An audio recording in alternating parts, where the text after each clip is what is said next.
Yo, what's good people, and welcome back to the channel. Hope everybody's doing good. So this week we're going to be doing like a Mac Miller type beat, from swimmings to circles, and then just even like watching movies with the sound off, just sort of a mix between them three. I grew up a lot listening to Mac Miller, and that's sort of where I got my inspiration for using like jazzy chords. And I always liked the idea that he just used these trippy type of beats at times and just changed it up completely. So if you like the sound of this,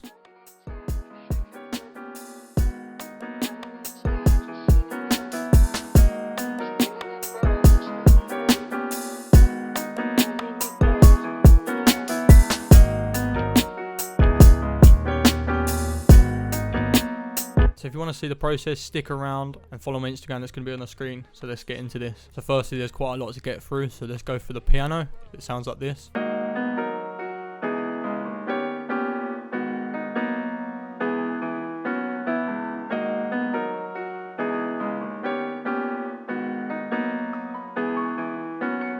So the chords for these pianos are quite jazzy, so I'll show you the first bar, which is a D sharp major, and then I use the 13th and drop it to the bass note. Then this chord is just an E major 7th, and then here we have a D sharp augmented, and then again a G sharp minor 7th, but we just changed the note so the bass note is different. And then I've repeated that for the last 4 bars, and then I've just added a little bit of clarity with just higher keys at the end. So for the piano, I just added a reels of a hollow room, but very small because I didn't want it to be too wide. I just wanted it to be quite natural.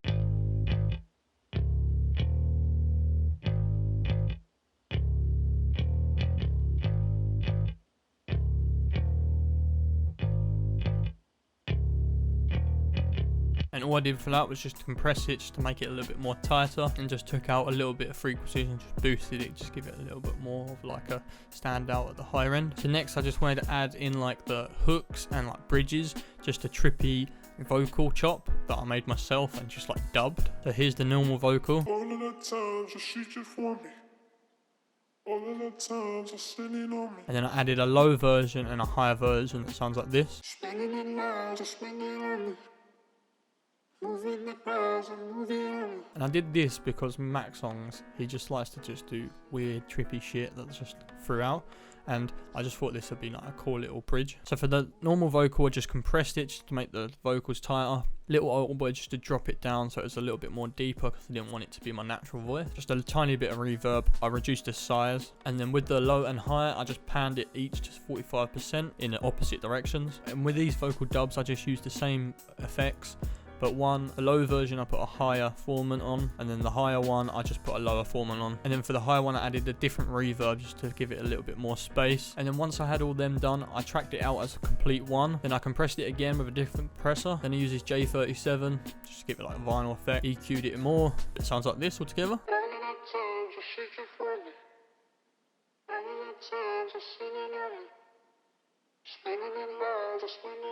Then I added these keys just to be a little bit more higher, just to give it a little bit more taste.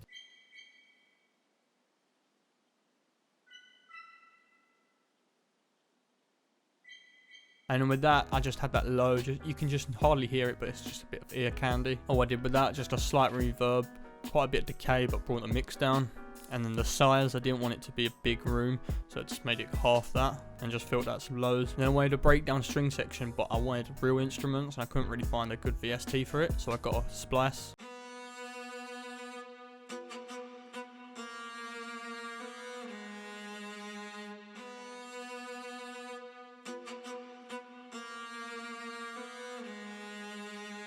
And the only reason I use that as a breakdown is just to give it a little bit more flavour, and just so it can build back into the high tempo keys. Sometimes on Splice I like to put an auto tune on it and then use this instrument input and just get in key, just to make sure them keys are perfectly tight and just on point. Then I quite heavy reverb, so I want it to be wired, and then just took out some lows, boosted a little bit 8K just to give it a little bit more flavour. And then I just added these random vocal chops that I put in myself. And you can see here, I just automated the volume so it came down. And then I used the same principle for the original vocals, but I just EQ'd out a lot of highs and lows, and then just added this width delay just to make it a little bit more wider, and just pan left to right. So for textures, I added this tambourine loop and a vinyl, just sounds like this.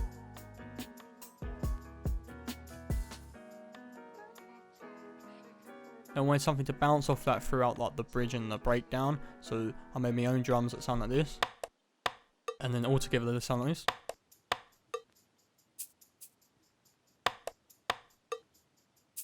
And the way that percussion's made, it just bounces off the keys perfectly and just gives that a nice little rhythm. So let's get straight into the proper drums. So we got the hi-hat that sounds like this.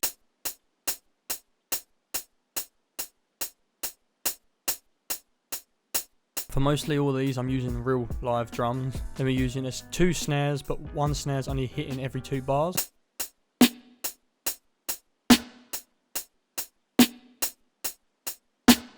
Then we're adding in extra percussion for hi-hats and perk.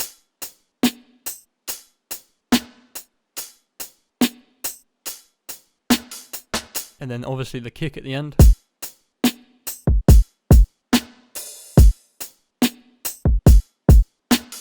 So with the kick and all the percussion together, it sounds like this.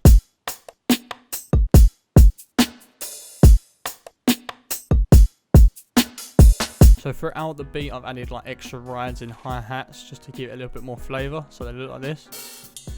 And then with this effect here, I've just made it pan from left to right. And then all together, this is how the whole beat sounds.